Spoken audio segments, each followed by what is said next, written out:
Assalamualaikum warahmatullahi wabarakatuh. Hai anak-anak semua, kembali lagi bersama Miss Dina dalam Perpus Corner SD Budi Mulia 2 Pandian Sari, sumber ilmu informasi terkini.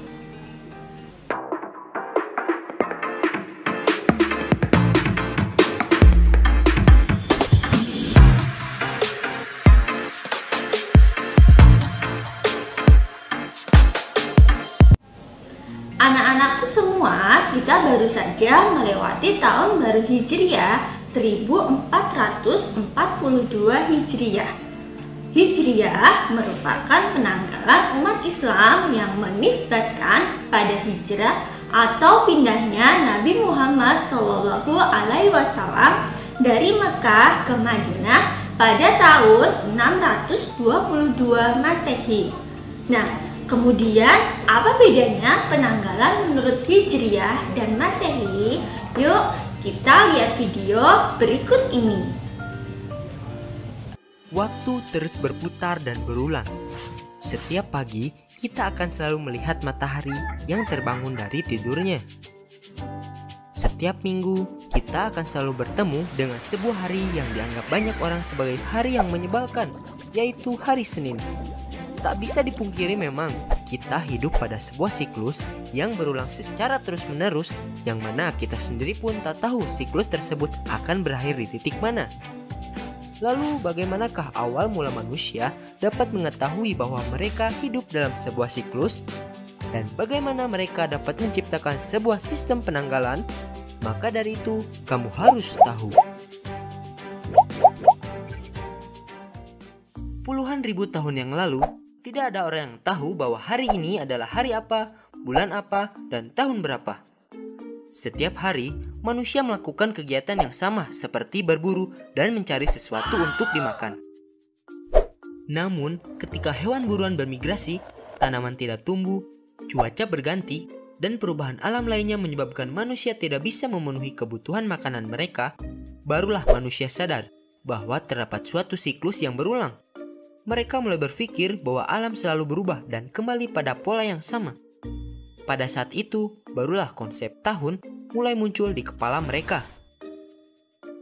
Ketika peradaban mulai mengenal pertanian, mereka mulai sadar bahwa dalam satu tahun ada waktu tertentu yang lebih baik untuk menanam dibanding waktu yang lainnya. Mulailah mereka membagi waktu tahunan menjadi musim dan bulan.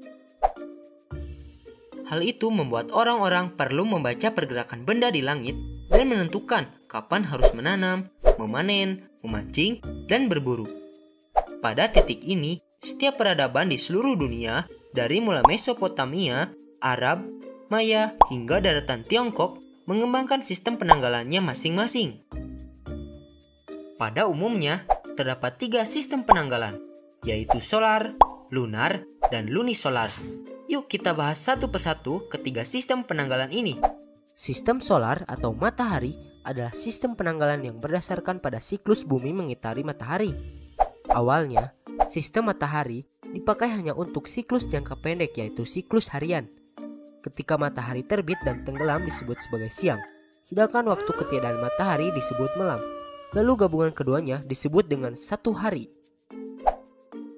Namun, ketika fenomena terbit dan tenggelamnya matahari ini digunakan untuk melakukan perhitungan siklus jangka panjang, ternyata tidaklah akurat. Jadinya, sistem solar ini lama tidak disadari oleh manusia karena pola pergerakannya tidak mudah terlihat. Sampai pada suatu ketika, manusia sadar bahwa pergerakan terbit dan tenggelamnya matahari tidak berulang pada orbit yang sama. Sistem solar membagi satu tahun langsung dengan 365 posisi matahari di langit. Kenapa 365 hari? Karena setelah angka tersebut, matahari kembali ke posisi awalnya. Sistem penanggalan yang kita gunakan setiap hari, yaitu kalender Masehi, menerapkan sistem solar atau matahari ini untuk perhitungannya. Sistem lunar atau bulan adalah sistem penanggalan yang berbasis pada revolusi bulan mengelilingi bumi. Satu siklus bulan mengelilingi bumi dihitung sebagai satu bulan. Awal siklus ditandai dengan penampakan hilal, yaitu bulan sabit terkecil yang dapat dilihat secara visual. Kalender Hijriah memakai sistem lunar ini untuk basis perhitungannya. Apabila diperhatikan, ada saatnya bentuk bulan berbentuk bulan sempurna atau purnama. Ada saatnya bulan separuh atau bulan sabit. Dan juga ada saatnya bulan tak nampak sama sekali atau bulan mati. Jadi, mulai dari fenomena penampakan bulan mati, bulan sabit, bulan purnama, hingga kembali ke bulan mati lagi dihitung sebagai satu bulan. Perubahan penampakan dari bulan ini adalah fenomena yang paling mudah terlihat dan konsepnya cukup sederhana, sehingga sistem ini diduga dipakai pertama kali oleh peradaban manusia. Total hari pada kalender Hijriah hanya 354 hari, berbeda dengan kalender Masehi yang berbasis matahari yaitu 365 hari. Oleh karena itu, hari raya Lebaran selalu maju 11 hari pada kalender Masehi setiap tahunnya. Berbeda dengan kalender matahari yang memulai hari dari jam 00, kalender bulan memulai hari ketika matahari terbenam. Anak-anakku semuanya, tadi merupakan penjelasan tentang perbedaan sistem penanggalan. Sudah kalian ketahui bahwa di Indonesia terdapat dua sistem penanggalan, yaitu sistem penanggalan solar yang berdasarkan mengelilinginya bumi terhadap matahari atau tahun Masehi, dan sistem penanggalan lunar yang berdasarkan peristiwa bulan mengelilingi bumi atau tahun Hijriah. Kali ini kita akan membahas tentang sejarah penanggalan Hijriah. Kalender Hijriah dihitung mulai peristiwa hijrahnya Nabi Muhammad dari Mekah ke Madinah pada tahun 622 Masehi. Sebelum Islam, bangsa Arab mempergunakan penanggalan berdasarkan peredaran bulan dan telah mengenal nama-nama yang sekarang dikenal dalam kalender Hijriah. Hanya saja, pada zaman dahulu tidak ada penomoran tahun. Mereka hanya menandai tahun dengan peristiwa penting yang terjadi pada tahun itu. Misalnya, tahun gajah, tahun renovasi Ka'bah, dan lain-lain. Sampai Rasulullah diutus dan seterusnya Khalifah Abu Bakar, penamaan tahun berdasarkan peristiwa masih digunakan. Barulah pada masa Khalifah Umar bin Khattab, penanggalan khusus umat Islam baru dirintis. Penetapan penanggalan Hijriah mulai dilakukan pada tahun ketiga pemerintahan Umar atau 17 tahun setelah peristiwa hijrah. Hal ini dipicu oleh peristiwa yang terkait dengan administrasi surat menyurat. Umar bin Khattab menerima keluhan dari Abu Musa al-Asy'ari bahwa dirinya bingung karena telah menerima surat dari beberapa khalifah terkait pekerjaan yang harus diselesaikannya. Di beberapa surat tertera bulan Sya'ban, namun dirinya bingung apakah masih tahun berjalan atau tahun sebelumnya. Dari peristiwa inilah para sahabat melihat pentingnya umat Islam memiliki penanggalan sendiri. Penetapan Hijriah sebagai perhitungan berdasarkan hasil musyawarah dan istihad para nabi. Pendapat ini pertama kali dikemukakan oleh Ali bin Abi Thalib, kemudian disetujui oleh Khalifah Umar. Karena berdasarkan perhitungannya menurut peredaran bulan, maka tahun baru Islam sangat tidak menentu. Kadang saat musim kemarau dan kadang saat musim penghujan. Penanggalan Islam benar-benar murni berbasis waktu revolusi bulan mengelilingi bumi, yaitu 27,3 hari. Lalu, apakah anak-anak sudah tahu nama-nama bulan dalam kalender Hijriah? Yuk, kita kenali nama-nama bulan Hijriah. Mengenal nama-nama bulan Hijriah. Sama seperti kalender Masehi, kalender Hijriah juga punya 12 bulan. Tapi perhitungan dan nama-namanya berbeda loh. 1. Muharram. Tanggal 1 Muharram diperingati sebagai tahun baru Hijriah. Setiap tanggal 10 Muharram diperingati sebagai hari Asyura. Itu adalah saat umat Islam disunahkan menjalankan puasa Asyura. 2. Safar. Safar artinya adalah kosong. Dinamakan bulan Safar karena pada bulan ini para pemuda biasanya pergi merantau dari tempat asalnya. 3. Rabiul Awal. Robiul Awal berasal dari kata robi yang artinya menetap. Bulan ini adalah saat kembalinya pemuda dari perantauan dan kembali menetap di tempat asalnya. Bulan ini juga bertepatan dengan awal musim semi, sehingga ada kata awal yang artinya pertama. Tanggal 12 Robiul Awal menjadi hari kelahiran Nabi Muhammad dan diperingati setiap tahunnya oleh seluruh umat muslim.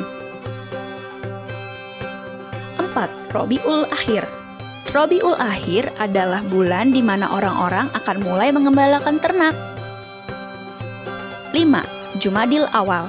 Jumadil Awal menjadi urutan bulan kelima dalam kalender Hijriah. Jumadil Awal berasal dari kata Jumadi yang artinya kekeringan dan awal yang artinya pertama. Jadi, bulan Jumadil Awal merupakan tanda awalnya kekeringan. 6. Jumadil Akhir. Bulan ke-6 dalam urutan kalender Hijriah adalah Jumadil Akhir, atau sering juga disebut Jumadul Tsaniyah. Jumadil Akhir berarti akhir dari kekeringan. 7. Rajab. Rajab artinya mulia. Bulan Rajab menjadi salah satu bulan yang dimuliakan dalam agama Islam. Tanggal 27 Rajab diperingati sebagai Hari Isra Miraj, yaitu saat Nabi Muhammad menjalankan kegiatan Isra dan Miraj. 8. Sya'ban.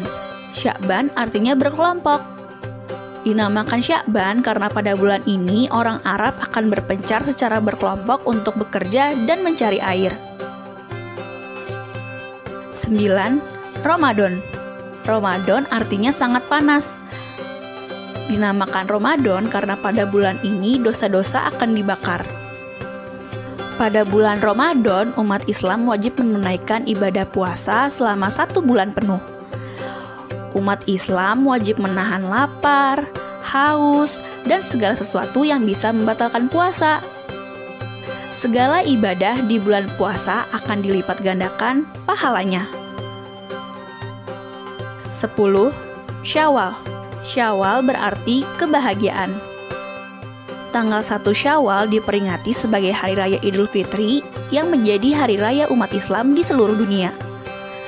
Hari Raya Idul Fitri diperingati setelah umat Islam berpuasa selama 1 bulan penuh di bulan Ramadan.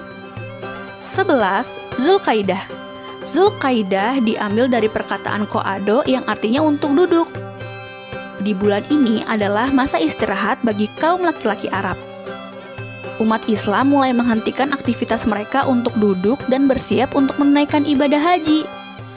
Ini juga menjadi salah satu bulan suci yang dimuliakan dalam Islam. 12. Zulhijjah. Zulhijjah artinya menunaikan haji. Ini adalah bulan terakhir yang ada di dalam kalender Hijriah. Dinamakan Zulhijjah karena umat Islam melaksanakan ibadah haji pada bulan ini. Bulan ini juga termasuk bulan suci.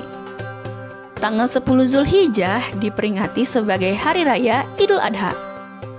Ini adalah saat umat Islam dianjurkan untuk menyembelih hewan kurban. Nah, itu dia nama bulan-bulan dalam kalender Hijriah. Anak-anak semua, tadi sedikit informasi mengenai sejarah awal tahun baru Hijriah. Mengutip informasi pada video tadi bahwa Hijriah mengambil peristiwa hijrah Nabi Muhammad SAW. Hijrah berarti berpindah. Momentum awal tahun baru ini, yuk mari kita semua introspeksi diri. Pada akhirnya, makna hijrah yang paling penting adalah mencari dan menentukan tempat yang lebih baik untuk meninggalkan tempat yang buruk. Lebih sering tempat waktu beribadah, lebih rajin sholat, belajar, dan lebih menjadi pribadi yang baik. Miss Dinda akhiri, wassalamualaikum warahmatullahi wabarakatuh.